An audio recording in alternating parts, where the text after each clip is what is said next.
It's an incredibly hot and sunny day in Lekki, Lagos, Nigeria, and I am at Gartner Callaway. This is a hydroponics farm. My first visit to such a place, and I'm meeting today with Yomi Williams. He's the innovator of this fantastic space, and I'm going to take you with me and we're going to see some incredible stuff. So let's go. Yomi Williams' background is business administration, and it took 5 years to develop the concept for this farm in 2018. He has won the Entrepreneur Africa Award for Innovation and is looking to expand production to include fruits and a larger variety of vegetables. I'm so used to sort of the traditional method of farming that for me this is something that I just can't even wrap my head around.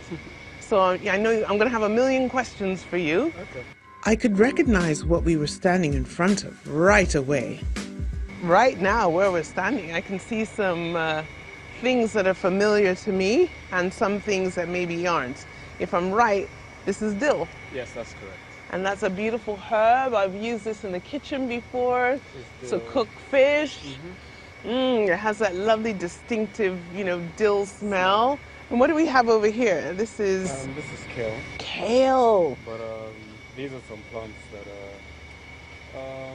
almost reach the end of their life cycle. Oh, really? Yeah. Okay, is it something that I can eat raw? I guess so, yes. Really? I want to taste everything.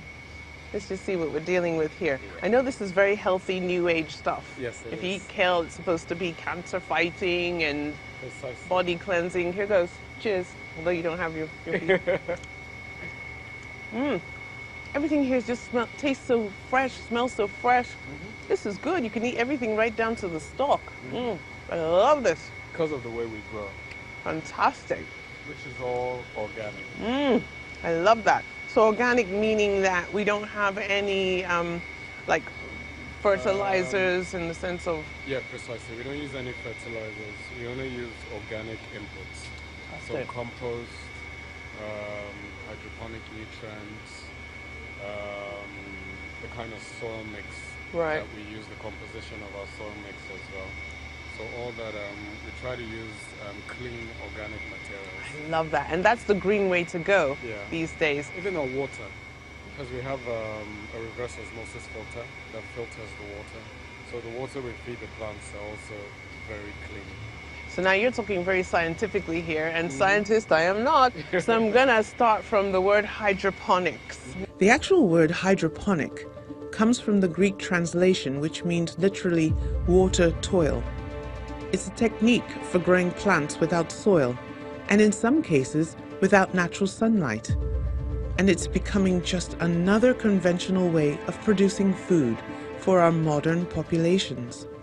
Okay, Yomi, so I'm ready to have my tour. I'm especially interested in getting into the sort of white hydroponic city that you have in front of us. So lead the way.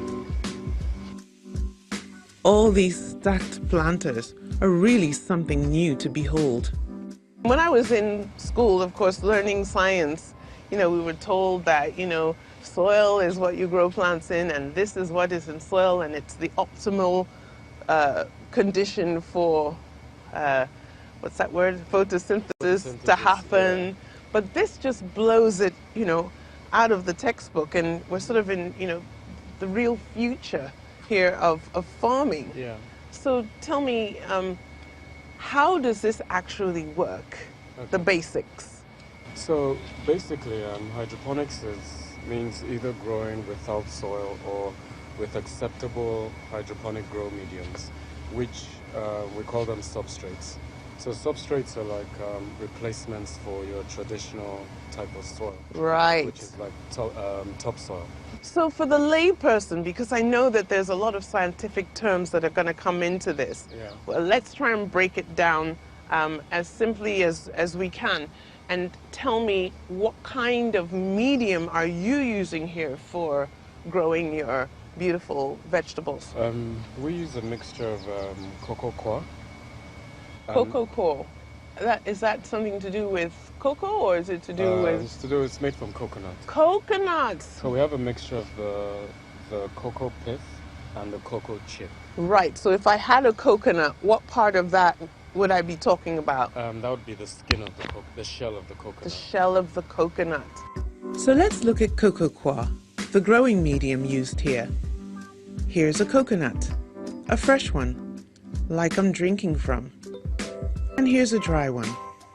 See the fibers around the outside?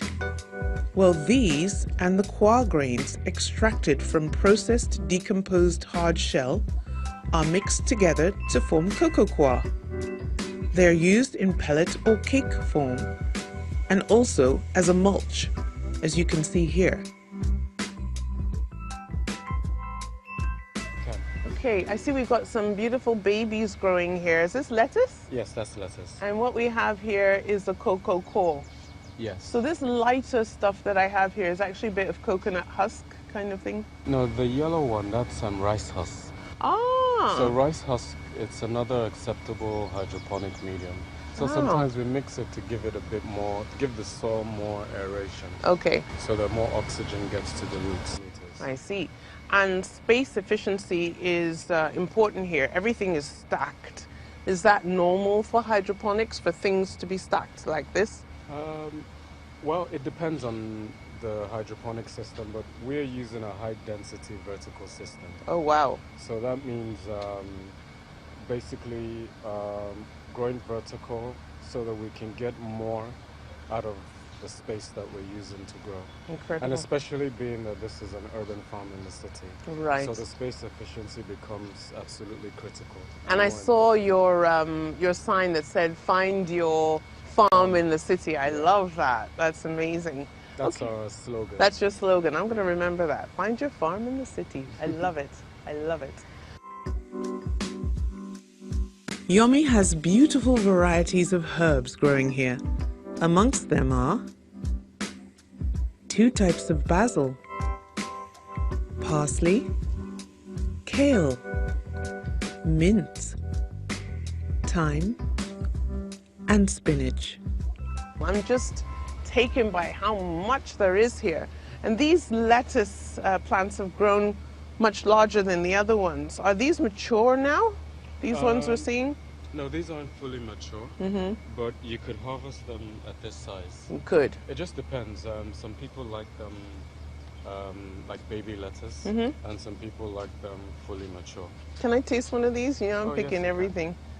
So I've had a taste of the This is called kale. Magenta. Magenta. Oh, is that because it's got like this little red magenta color in it? Just the name? Yeah. Okay. It's a warm weather variety. I'm going to have a taste of this one right now and see how it is. It's so beautifully clean. And I think that's a wonderful quality that this presents. Yeah. You know, I don't even feel like I've got to wash this, so I'm going to stuff this in my big mouth. I guess I'll try you and have a little one too. It has a really nice, almost slightly bitter edge to it, but divine. I'm going to have to take some of this with me today and make an amazing salad. It's nice. I love that. Crunchy and delicious. And clean. There's not like a little tiny speck of dirt on it. And another thing I've noticed, no bugs. The plants start their lives in the nursery, growing in cute little pots of cocoa coir, tended to lovingly by expert garden hands. When they get to a certain height, they're transplanted into the white stacked plastic pot system, or into porous felt grow bags, which can be moved from place to place. But it's the irrigation system which I found quite interesting and wanted to learn much more about. This system irrigates from the top. It flows through, this is called like a diffuser dish. I see. So okay, diffuse meaning like spread it out. Yes. Right. So all the water goes in here and spreads through the diffuser dish through the pots. Now each of the pots have holes underneath. So as this fills, it flows into the next pot, flows into the next pot, into the next pot. Then because of the water absorption qualities and the fast rate of the coconut coir, it sucks up all the moisture, the water and nutrients to every inch of the pot. So every inch of the pot becomes hydrated. So these pots are made of plastic. Plastic. And they're white. Yes. So I know that. But they're coated with a special UV coating So to protect them. Is it attracting light? Because I know darker things attract. Oh no, it more doesn't light. attract the light. Oh really? No. Okay. So the excess flows down here. This is called a drain dish. Right. Then it drains, it recirculates back into our irrigation room. Okay, so you have like a circular system. Precisely. Here, so you're making the best use of the water. You're not losing as much water as you would. We're not even losing anything, Any to be water. honest. Yeah. We find that the plants respond to the environment. Of course, they're living things. So it's like a newborn baby. Oh. If you give it all the best food, it grows healthy. Love so and care. Exactly the You same know, thing with the plants plants. feel. They do. My grandmother, God rest her beautiful soul, she had plants in her house. And she lived to the ripe old age of 94. And she cared so much for those plants. And when she passed on, even though the plants were being fed and taken care of by relatives, those plants didn't make it, they died. So there's obviously something to do with that connection, that human connection. I agree. And care, Yeah. the proper care. I think happy plants make happy food. It's true, like sometimes when somebody else plants something, it might take maybe a week and a half for it to germinate. But when I do it, because of the special care and the way I plant, they will germinate in 4 days. Wow, Yeah. look at that. Look at that. The whole area is covered by a silver shade cloth called Illuminate. Its protective qualities include reflecting away harmful radiation and glare, as well as keeping the harsh temperatures down. But why do we need this type of space-age production technique?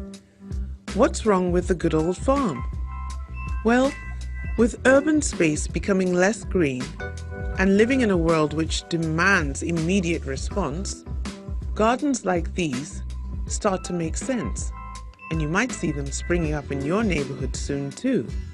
I have found a new space, a lovely green food space, and I'm inspired, and I'm going to spend some time thinking about how I will use some of these wonderful herbs in their freshest state.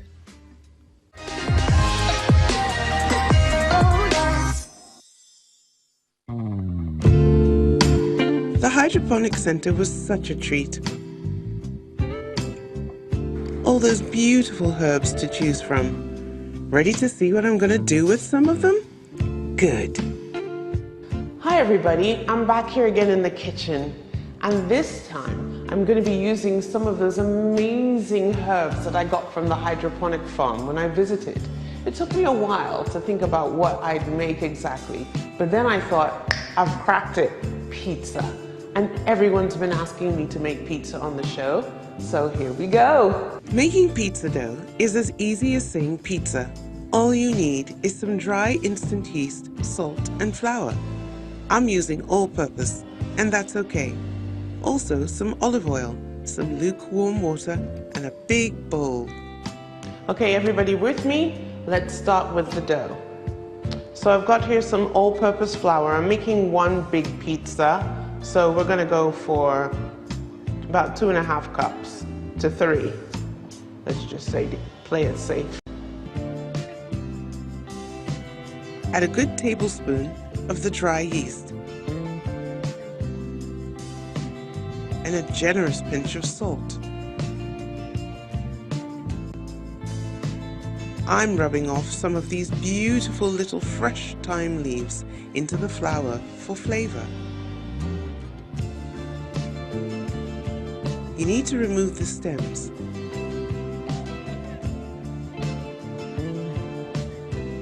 And mix it all together.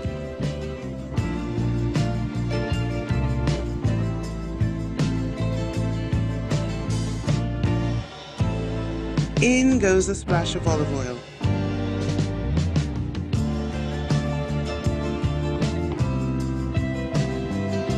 And a little of the lukewarm water.